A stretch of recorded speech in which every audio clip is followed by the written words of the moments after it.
Good morning, everyone. It's time to go on the record. I did nothing wrong because I know what I did when I ran the bill of trade. Boston's Mayor Marty Walsh tarnished by reports of alleged strong-arming during his union days. Walsh denies it. We'll discuss. And the beautiful thing is, women don't like her. If fighting for women's health care and paid family leave and equal pay is playing the woman card, then deal me in. Gender and the presidency as the campaign moves into its apparent final shape. Ron Kaufman is here today. We'll quiz the GOP leader on his highly charged presidential race. And should American citizens be able to legally sue the Saudi government? The president says no. Your thoughts? From WCPB Boston, the inside word from Washington to Beacon Hill, today's newsmakers are going on the record. Good morning, everyone. I'm Ed Harding, along with Janet Wu, our political reporter here at News Center 5. Thank you for joining us on OTR this morning. Our guest is a longtime GOP mover and shaker, Ron Kaufman. In fact, we'll have him stand up and shake for us this morning. The National Committeeman from Massachusetts has been an advisor to both President George Bush, Bush 41, and also to Mitt Romney in the bids for the White House. Kaufman is now a senior strategist. Say that 3 times fast, with Denton's Worldwide. Great to see you as always, Ron. Great to see you, Ed. I'll up and dance if you sing Prince. I can do that. Okay. I don't think it... Everyone back at home, you missed something great this morning. They were doing exactly that just before we started the show.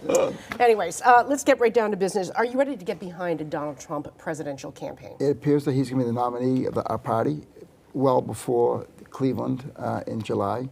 And I think the party will come together behind Trump sooner versus later. You're obligated to go to the convention and vote for him. I am, by our rules. Because you're a super delegate. Yes, ma'am. But what do you say to some of your longtime Republican establishment colleagues who are still reluctant, for example, perhaps Mitt Romney, to get on the Donald Trump bandwagon? What do you tell them? I tell them the following. More people have voted in Republican primaries, conventions, and caucuses across the country than ever before in history, in every state except for Vermont for some reason. Donald Trump will probably end up with more votes than any Republican candidate in the history of our party. 100 million more people watched our debates than their debates. Mm-hmm. People say, when looking at what happened 4 years ago, that one of the reasons Mitt lost because our people didn't show up and vote. I don't think we're ready to kick those tens of millions of voters to the curb. We need them to win in November. You sign that to Trump? The value of Trump in the race? It's pretty hard not to be honest with you. I mean, we had a great team of people in 17. He's played by the rules and won by the rules. He will be the nominee, in my opinion, probably on the first ballot. And we have to remember, those people matter. But you were a big player in the old party, a party that looks completely different from what you are describing here today. Are you ready for the switch? Are you ready to move away from what you have known and worked in for decades to this new Republican Party that you're describing right now? I think I'm an old player in a big party, if I could, Janet. But are you ready? Absolutely. Listen, this is about winning the White House. There are 2 words in my mind that after the convention that will bring all our party together. Supreme Court. In the end, I believe November is going to be the most expensive race in the history of our country. The turnout will be the biggest in the history of the country because whoever becomes the nominee is going to decide how the court moves the next 4 or 5 years. So what should Cruz and Kasich do between now and let's say the convention? You know, it's up to them. I mean, both these men have put hours and tons of time and money and effort. They have a lot of supporters. They can decide for themselves what to do. But if Ron Kaufman is advising them, would he say rally behind Trump, or would he say dig in and fight Trump in Indiana and try to stop him wherever you can? I would say look in the mirror and decide for yourself, gentlemen, what's the best thing for you, for the party, and for the country. And do you really want to have Hillary Clinton decide the next 2 or 3 Supreme Court nominees? And my guess is they'll do the right thing at the right time. Is this allegiance, alliance, whatever word you want to put to it, between Cruz and Kasich, focusing obviously on Indiana, and then we'll see what goes from there? Is that the right step? I mean, well, again, they have to do what they want to do. Before last Tuesday, Trump was ahead in Indiana. Cruz has said Indiana is critical. Trump had Bobby Knight there last week, who is like a legend, like Larry Bird here. And I see nothing stopping the momentum Let me ask you- that Trump had the last 2 quarters. What about the fact that Ted Cruz named Carly Fiorina as his running mate? Was that a smart move or was that an unnecessary move? I think it was a fair move because I think if he didn't break the momentum that Trump had out of the last 2 Tuesdays, there's no way in the world he's going to win probably in Indiana.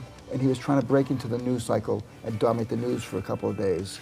I don't think it's going to be successful. I'll take Bobby Knight in Indiana over Carly Fiorina in Indiana. Just me.